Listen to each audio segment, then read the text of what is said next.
Students, अपने previous lecture में हमने motion, uniform and non uniform motion, speed, velocity and acceleration के बारे में पढ़ा था। हमने कुछ एग्जांपल्स भी लिए थे जिसमें हमने speed, velocity, average velocity, acceleration निकाला था कुछ मूविंग ऑब्जेक्ट्स का जो कि मोशन में थे। आज हम उन्हीं से रिलेटेड आपकी बुक में लेसन के बीच में कुछ प्रॉब्लम्स गिवन हैं, उनके बारे में डिस्कस करेंगे, तो प्लीज ध्यान देना। तो फर्स्ट है हमारे पास पेज नंबर 100 पे। ये बुक मैंने ऑनलाइन डाउनलोड करी है तो पेज नंबर वेरी कर सकता है, तो इसीलिए आप क्वेश्चंस ध्यान से देख लेना, क्वेश्चन टैली कर लेना बुक में कौन से पेज पे गिवन है। तो फर्स्ट क्वेश्चन है हमारे पास, an object has moved through a distance. एक ऑब्जेक्ट है, उसने डिस्टेंस कवर किया। Can it have zero displacement? क्या उसकी डिस्प्लेसमेंट जीरो हो सकती है? If yes, support your answer with an example. अगर हाँ तो उसका आंसर एक एग्जाम्पल से जस्टिफाई करें। तो फर्स्ट तो हमारे पास मैंने आपको बताया था कि डिस्प्लेसमेंट जीरो हो सकती है क्योंकि ये इनिशियल और फाइनल पॉइंट्स पे डिपेंड करती है। तो अगर हमारे पास इनिशियल पॉइंट जीरो हो या स्टार्टिंग पॉइंट भी वही हो जो फाइनल पॉइंट है तो हमारी डिस्प्लेसमेंट जीरो हो सकती है। तो इसका आंसर पहले तो हमारे पास आएगा yes, it can have zero displacement. अब हमारे पास सेकंड है इसका एग्जाम्पल, वो क्या लेंगे हम, सर्कुलर मोशन। ये कैसे? अब देखो, मान लीजिए ये एक ऑब्जेक्ट है, अगर ये सर्कुलर ट्रैक पर ट्रैवल करेगा तो फिर अपना मोशन ऐसे कवर करते हुए ये उसी पॉइंट पे वापस आ जाएगा। तो इसकी इनिशियल पोजीशन भी ओ होगी और फाइनल पोजीशन भी ओ। तो इसका डिस्प्लेसमेंट क्या आएगा, final position minus initial position, जो कि आएगा 0।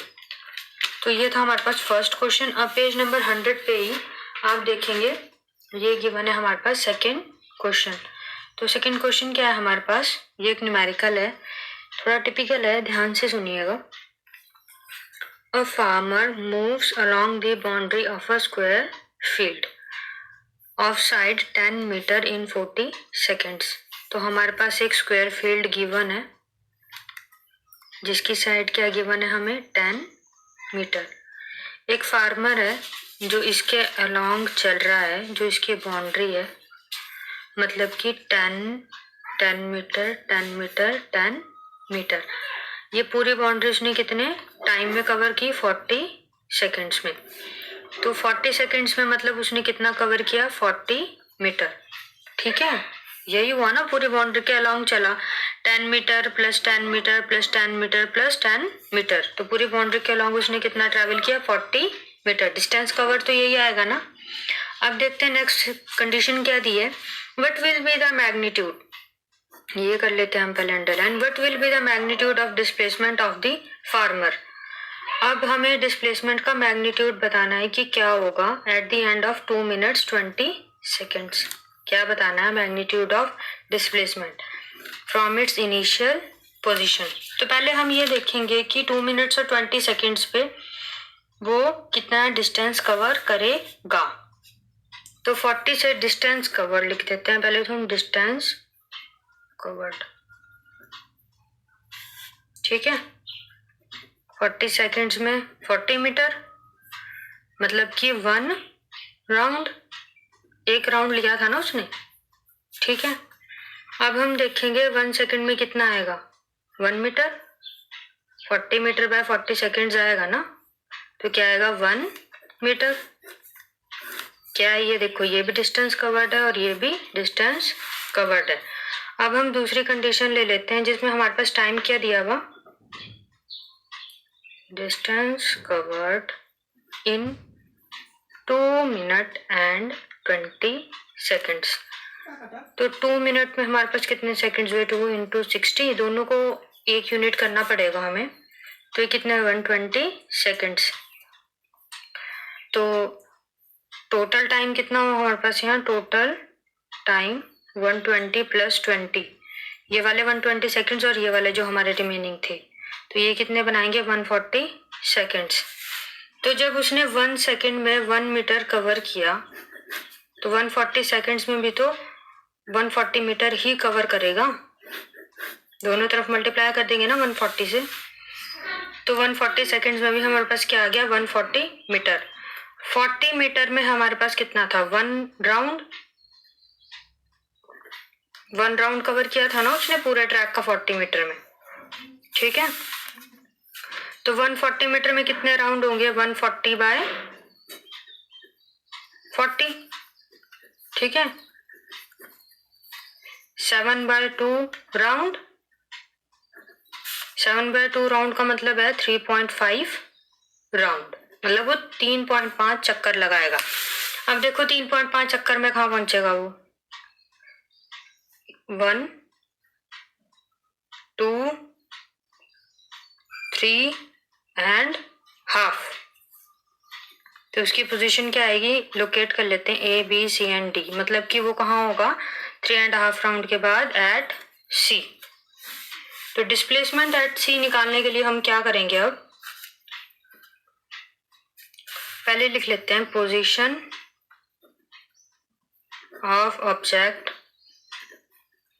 या फार्मर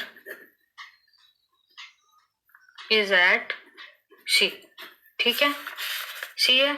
अब वहां पे डिस्प्लेसमेंट कितना आएगा हमारे पास, या मैग्नीट्यूड ऑफ डिस्प्लेसमेंट,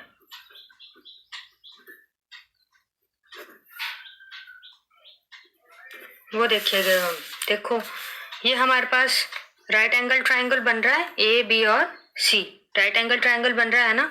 तो अगर हमें ये वाला हाइपोटेन्यूज हुआ इसमें, ये वाला परपेंडिकुलर और ये वाला बेस, तो अगर हमें हाइपोटेन्यूज निकालना हुआ तो हम क्या लगाएंगे इसमें, पाइथागोरस थ्योरम। तो अब हम यहाँ से देख सकते हैं, यहाँ पे मैं आपके लिए फिगर ड्रॉ कर देती हूँ। क्या लिया था हमने, A B और C D, ये 10 मीटर है हमारे पास, ये 10 मीटर है और हमें AC फाइंड आउट करना है। तो पाइथागोरस थ्योरम से हमारे पास क्या आ जाएगा, AC square is equal to AB square plus BC square, यही आएगा ना, AB square plus BC square. तो AC स्क्वायर AB स्क्वायर कितना है हमारे पास 10 मीटर और BC स्क्वायर कितना है हमारे पास 10 मीटर। तो AC स्क्वायर कितना आएगा 100 plus 100, AC square is equal to 200, AC is equal to 200 root, अब देखो 200 को हम कैसे सॉल्व करेंगे, 200, 10 10 जा 100, 10 1 जा 10, ये पेयर बन गया। तो AC is equal to 2√10 metre, ये क्या आ गया आपके पास, magnitude of displacement at 2 minute and 20 seconds, ठीक है, ये आ गया आपके पास आंसर। तो देखो हमने सबसे पहले स्क्वायर फील्ड का पेरीमीटर लिया, पेरीमीटर से हमने ये देखा कि उसने 40 सेकेंड्स में कितने राउंड लिए, ठीक है। उसके बाद हमने ये देखा कि 140 सेकेंड्स, हमने ये यूनिट कन्वर्ट करी और उसे पूरा टोटल 140 सेकेंड्स निकाला। फिर हमने देखा 140 सेकेंड्स में उसने कितने राउंड लिए और उसकी पोजीशन कहाँ आई। फिर हमने पाइथागोरस थ्योरम लगाया और उससे हमने इसका मैग्नीट्यूड ऑफ डिस्प्लेसमेंट मतलब shortest distance travelled between 2 points, ये कैलकुलेट किया। अब देखिए नेक्स्ट हमारे पास पेज नंबर 100 का ही लास्ट क्वेश्चन है, क्वेश्चन पढ़ लो आप, देख लीजिए। Which of the following is true for displacement, इन दोनों में से कौन सा सही है डिस्प्लेसमेंट के लिए, ठीक है। तो फर्स्ट ऑप्शन है हमारे पास, it can be zero, it can not be zero, it can not be zero, displacement zero हो सकता है, ठीक है, तो ये तो गलत है। Its magnitude is greater than the distance travelled by the object, तो फिर ट्रू क्या है, ये उसका मैग्नीट्यूड क्या होता है, ग्रेटर होता है distance travelled by the object. अब हमारे पास 102 पेज है, मेरी जो बुक है मेरे पास ऑनलाइन एनसीईआरटी में, आप क्वेश्चन से टैली करना, पेज नंबर पे मत जाना। तो उसमें क्या है हमारे पास, distinguish between speed and velocity, speed and velocity में डिफरेंस बताना है हमें। तो फर्स्ट है हमारे पास स्पीड। स्पीड क्या होता है, distance covered by an object measure करता है, speed measures distance covered by an object in a given time, it is a measure of, ठीक है, distance covered by an object. और वेलोसिटी क्या है, इट इज अ रेशो, आप measure जान दो, इसे रेशो लिखो, it is a ratio of distance travel by an object in a given time, और इसे भी लिख लो, it is a ratio of displacement covered by an object in unit time, या फिर इन गिवन टाइम, इसके लिए आपको डिस्टेंस और डिस्प्लेसमेंट का कंसेप्ट क्लियर होना चाहिए। डिस्टेंस मतलब टोटल पाथ लेंथ और डिस्प्लेसमेंट मतलब शॉर्टेस्ट डिस्टेंस। अब इसके बाद आ जाता है कि स्पीड में हमारे पास डायरेक्शन का कोई रोल नहीं होता, बट जो वेलोसिटी है उसमें डायरेक्शन इंक्लूड होती है। तो डायरेक्शन इंक्लूड होने की वजह से जो वेलोसिटी है वो नेगेटिव और पॉजिटिव दोनों हो सकती है, और स्पीड सिर्फ पॉजिटिव होती है। अब हमारे पास उसी पेज में सेकंड क्वेश्चन दिया हुआ है, पेज नंबर 102 में सेकंड क्वेश्चन दिया है, under what condition is the magnitude of average velocity of an object is equal to average speed. ठीक है, ऐसी कौन सी कंडीशन है जिसमें एवरेज वेलोसिटी ऑब्जेक्ट की होती है वो उसकी एवरेज स्पीड के इक्वल होती है? वो होता है हमारे पास linear motion. When object is in linear motion, मतलब जब वो ऑब्जेक्ट सीधी लाइन में ट्रेवल कर रहा होता है तो उसकी वेलोसिटी क्या होती है? एवरेज वेलोसिटी एवरेज स्पीड के इक्वल होती है। तो हमारे पास अब नेक्स्ट है थर्ड क्वेश्चन, पेज नंबर 102 का ही है। क्वेश्चन से देख लो आप, what does the odometer of an vehicle measures. Simple सा क्वेश्चन है, 7th क्लास का क्वेश्चन है कि ओडोमीटर व्हीकल में क्या मेजर करता है? Distance covered by the car. Next question हमारे पास, what does the path of an object look like when it is in uniform motion? Straight line. जब वो यूनिफॉर्म मोशन में होती है तो उसका पाथ कैसा दिखता है? Straight line. तो अब हमारे पास नेक्स्ट है numerical. During an experiment, fifth question है उस पेज का। During an experiment a signal from a spaceship reach the ground station in 5 minutes. एक सिग्नल, एक एक्सपेरिमेंट है, ड्यूरिंग एन एक्सपेरिमेंट उसमें एक स्पेसशिप होता है, वो सिग्नल भेजता है ग्राउंड स्टेशन पे। ग्राउंड स्टेशन पे मतलब जो अर्थ पे है, ग्राउंड पे। तो वो ग्राउंड स्टेशन तक कितनी मिनट्स में पहुंचता है? 5 मिनट्स पे। What was the distance of the spaceship from the ground station? कितना डिस्टेंस है, हमें डिस्टेंस फाइंड आउट करना है उस स्पेसशिप का ग्राउंड स्टेशन से। The signal travels at a speed of light, that is 3 into 10 raised to the power 8 metre पर second. Speed of light दिया है। अब देखो 10 raised to the power 8 क्या है यहाँ पे? मतलब 10 multiples of 8, 10 multiply by 10 multiply by 10 multiply by 10, 4 10 हो गए ना। ऐसे ही 4 10 ऑन, ये सारे 1 2 3 4 5 6 7 8, मतलब 8 10 का मतलब है 10 मल्टीप्लाई बाय 8। ठीक है, इतनी ज्यादा होती है हमारे पास velocity of light, speed of light इतनी ज्यादा होती है। तो हमारे पास कंडीशंस क्या दी है पहले हम वो नोट कर लेते हैं। इसमें टाइम दिया है हमारे पास गिवन, टाइम कितना है हमारे पास? 5 मिनट्स। और स्पीड क्या दी है लाइट की? 3 into 10 raised to the power 8 metre पर सेकेंड्स। तो अब देखो यहाँ पे यूनिट्स का ध्यान रखना है हमेशा। तो यहाँ पे ये चीज हमें मिनट में दी है, जैसे कि हमें पहले वाले न्यूमेरिकल में क्या दे दिया था? 2 मिनट और 20 सेकेंड्स दे दिया था। तो हमने उन दोनों के एक यूनिट में लाया ना, इसे यूनिट में सेकंड पे कन्वर्ट करा था, 140 सेकेंड आया था। वैसे ही हम इसमें करेंगे, मिनट को सेकेंड में कन्वर्ट करेंगे।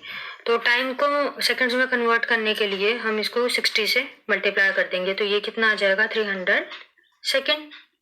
ठीक है, हमारे पास क्या आ जाएगा? 300 सेकेंड्स। तो अब हमारे पास डिस्टेंस का फॉर्मूला क्या होता है?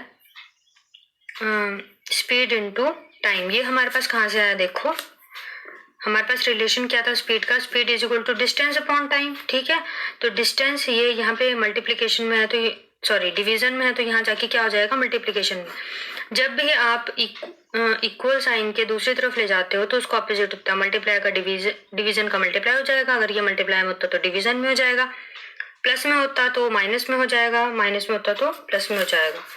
तो यहाँ से क्या जाता है? D equals to s into t. ठीक है, तो एस क्या है हमारे पास यहाँ पे? Speed of light. तो स्पीड क्या है? 3 into 10 raised to the power 8, और हमारे पास टाइम कितना गिवन है? 300 सेकेंड। ठीक है, तो अब हम इसको लिख सकते हैं 3 into 10 raised to the power 8 multiply by 3 into 100 लिख सकते हैं, हम लिख सकते हैं ना। अब देखो 100 को हम 10 मल्टीप्लाई बाय 10 भी लिख सकते हैं, मतलब ये कितने हैं, 2 हैं हमारे पास। तो 3 3 जा 9, इन दोनों को कंबाइन किया मैंने, ध्यान देना, 3 3 जा 9।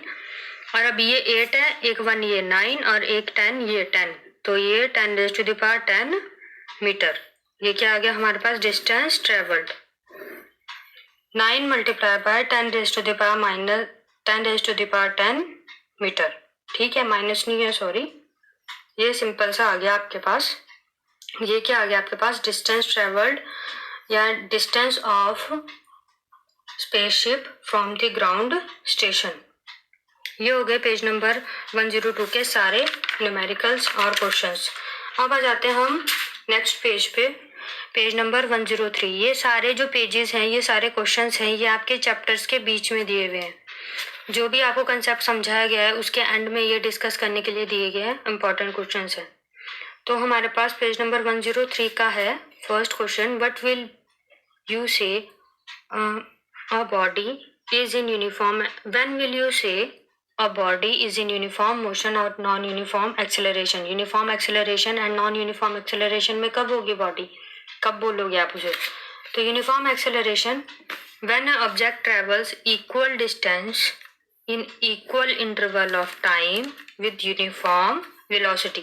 ठीक है, इक्वल डिस्टेंस ट्रेवल करेगा इक्वल इंटरवल ऑफ टाइम में, ये वेलोसिटी भी क्या रहेगी उसकी, यूनिफॉर्म, मतलब कि सेम स्पीड से चलता रहेगा एक ही डायरेक्शन में, तो वो किसमें होगा, यूनिफॉर्म एक्सेलरेशन। अब आ जाती है नॉन यूनिफॉर्म एक्सेलरेशन की बात। इसमें क्या होता है, when object travels unequal distance in unequal interval of time or under non-uniform velocity। unequal distance और unequal interval of time, ये दोनों वाइस वर्सा भी हो सकते हैं, इक्वल डिस्टेंस ट्रेवल भी कर सकता है अनइक्वल इंटरवल ऑफ टाइम में, पर जो मोशन होगा, वेलोसिटी होगी, वो क्या होगी, नॉन यूनिफॉर्म, ये सेम रहेगा। तो फिर हम क्या बोलेंगे, object is under non uniform acceleration. ठीक है, ये था हमारा कि हम यूनिफॉर्म एक्सेलरेशन कब बोलेंगे किसी ऑब्जेक्ट को और नॉन यूनिफॉर्म एक्सेलरेशन कब बोलेंगे। ये नोट डाउन कर लेना प्लीज, ये क्वेश्चन जो मैं करवा रही हूँ। तो इसके बाद जाते हैं हम नेक्स्ट क्वेश्चन पे। ये एक न्यूमेरिकल है 103 पे ही, इसमें दी गई क्वेश्चन क्या है, पढ़ते हैं। A bus decreases its speed from 80 kilometre per hour to 60 kilometre per hour in 5 seconds.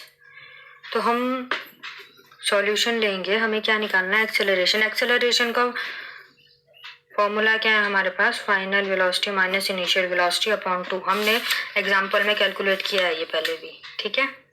तो जस्ट हमारे पास क्वेश्चन है, मैं सॉल्यूशन दे रही हूँ आपको। तो इनिशियल वेलोसिटी क्या है हमारे पास, 80 किलोमीटर पर आवर। यू हम इनिशियल वेलोसिटी से रिप्रेजेंट करते हैं, इनिशियल वेलोसिटी। फिर फाइनल वेलोसिटी क्या है हमारे पास, final velocity 60 kilometre per hour. ठीक है, अब आप बोलोगे मैम ये तो क्वेश्चन बहुत ईजी हो गया। नहीं हुआ, देखो कैसे नहीं हुआ। ये किस में दिया है, किलोमीटर पर आवर में, और टाइम किस में दिया है आपको, सेकेंड्स में। तो आपको यूनिट क्या करनी पड़ेगी, चेंज। तो अब इसको मीटर पर सेकंड में करने के लिए आप क्या करोगे, initial velocity u equals to 80 into kilometre. Kilometre कितना होता है, 1000, और आर में कितने सेकंड्स होते हैं, 3600। 3600 कैसे होते हैं, देखो 1 आवर में कितने होते हैं, 60 मिनट्स। ठीक है, 60 मिनट्स में कितने होते हैं, 60 सेकेंड्स। समझ आया कैसे हुआ। तो 6 6 36 100 सेकेंड्स। ठीक है, यहाँ से लिया। और 1 किलो में 1000 होता है, ठीक है, 1 किलोमीटर में 1000 metre. 1 kilometre is equal to, kilo कितना होता है, 1000 मीटर। ठीक है, तो 0 से 0 कट गया, 5 2 10, 18 2 36, तो 5 8 40, 400 बाय 18। ठीक है, अगर इसे डेसिमल में कन्वर्ट करेंगे तो ये आ जाएगा आपके पास 2.2 मीटर पर सेकेंड। अब हमारे पास फाइनल वेलोसिटी है, वो क्या है, 60 किलोमीटर पर आवर। अब हम इसको सेकेंड्स में कन्वर्ट करेंगे। अब हम डायरेक्ट ले लेंगे 5/18, ठीक है। तो ये कितना आ जाएगा आपके पास, 300/18, ये आएगा 16.6, ये 22.2 था, 16.6 मीटर पर सेकेंड, ठीक है। अब हमारे पास हम टाइम ले लेते हैं, कितना था हमारे पास, 5 मिनट्स। अब हमने इसे मीटर पर सेकेंड में करा, इसे भी तो सेकेंड में करेंगे, तो 5 6 ठीक है। तो अब हमारे पास एक्सेलरेशन क्या आ जाएगा, initial velocity minus final velocity upon T, sorry final velocity minus initial velocity. Final velocity क्या है आपके पास, 16.6, ठीक है, 16.6 है ना, और इनिशियल वेलोसिटी कितनी है आपके पास, 22.2 डिवाइडेड बाय 300। इसका आंसर आपके पास आ जाएगा -1.1 मीटर पर सेकेंड स्क्वायर। कैलकुलेट करना इसे, ठीक है। तो ये था हमारे पास how to convert units and to find out acceleration for a given quantity with initial and final velocities, ठीक है। अब हमारे पास पेज नंबर 103 पे नेक्स्ट क्वेश्चन है, ये भी एक न्यूमेरिकल है। तो इसमें देखो क्या है हमारे पास, A train starting from a railway station and moving with uniform acceleration attains a speed of 40 km/h in 10 minutes. Find its acceleration. तो सिंपल सा है, starting from a railway station, start हो रही है तो मतलब इनिशियल वेलोसिटी क्या हुई उसकी, 0, ठीक है। इनिशियल वेलोसिटी क्या हुई उसकी, 0। अटेन्स स्पीड और फाइनल वेलोसिटी क्या हुई, 40 km/h। टाइम कितना दिया है हमें, 10 मिनट्स, 10 मिनट्स दिया है ना, दोनों की यूनिट्स अलग है। तो पहले हम फाइनल वेलोसिटी की यूनिट्स कन्वर्ट कर लेंगे, 5/18, 200/18, ठीक है, मीटर पर सेकेंड में आ गई है। 5/18 लेंगे और ये कितना ले लेंगे, 10 × 60, ये कितने आ गए, 600 सेकेंड्स, ठीक है। 10 मिनट्स थे ना हमारे पास, सेकेंड्स में कन्वर्ट करने के लिए 16 से मल्टीप्लाई कर दिए, ये आ गई फाइनल वेलोसिटी, ये आ गया टी, और इनिशियल वेलोसिटी हमारे पास 0 मीटर पर सेकेंड है, ठीक है। तो एक्सेलरेशन क्या आएगा हमारे पास, final velocity minus initial velocity upon t. Final velocity क्या है, 200/18 माइनस 0 डिवाइडेड बाय 600, ठीक है।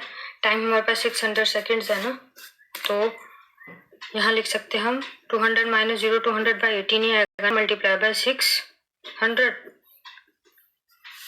ठीक है, ऐसे आएगा ये। तो हमारे पास इसका आंसर क्या आएगा, 0.0185 मीटर पर सेकेंड। कैलकुलेट करना पड़ेगा आपको, ये कर लेना आप लोग। तो स्टूडेंट्स, आज हमने आपके टेक्स्ट बुक में चैप्टर्स के बीच में जो क्वेश्चंस दिए हैं एक्सेलरेशन, वेलोसिटी और मोशन को के कंसेप्ट को लेके हमने वो किए। नेक्स्ट लेक्चर में हम ग्राफिकल रिप्रेजेंटेशन ऑफ मोशन पढ़ेंगे और कुछ इक्वेशंस डिराइव करेंगे उसमें से, और फिर उनके थ्रू भी हम कैलकुलेशंस करना सीखेंगे। So this is all for today. Good morning students. अपने